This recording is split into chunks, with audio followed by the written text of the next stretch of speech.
नमस्कार आदरणीय शिक्षकगण और मेरे प्रिय साथियों। आज मैं आपको सभी के सामने ऋग्वेद के विषय में अपने विचार प्रस्तुत करने जा रहा हूँ। ऋग्वेद भारतीय संस्कृति का सबसे प्राचीन और महत्वपूर्ण ग्रंथ माना जाता है। यह न केवल वेदों में सबसे पहला है बल्कि पूरी मानव सभ्यता के सबसे पुराने लिखित धार्मिक ग्रंथों में इसका स्थान अत्यंत महत्वपूर्ण है। ऋग्वेद हमें प्राचीन आर्य समाज के जीवन, उनकी सोच, उनकी आस्था और प्रकृति के प्रति उनके दृष्टिकोण की जानकारी देता है। ऋग्वेद की रचना लगभग 1500 से 1200 ईस्वी पूर्व के बीच मानी जाती है। इससे संस्कृत भाषा में रचा गया और यह मुख्य रूप से देवताओं की स्तुति लिखे गए मंत्रों का संग्रह है।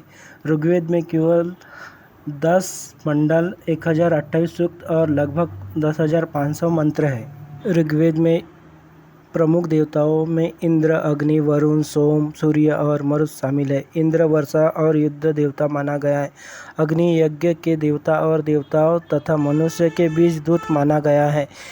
इससे यह स्पष्ट होता है कि उस समय प्रकृति और जीवन एक दूसरे से कितनी गहराई से जुड़े थे।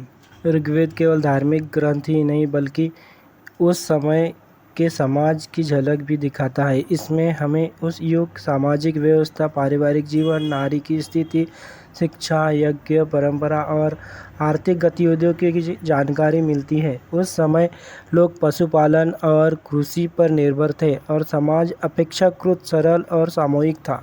आज भी हमें ऋग्वेद ग्रंथ प्राकृतिक सम्मान, सत्य, मानव मूल्यों की शिक्षा देता है।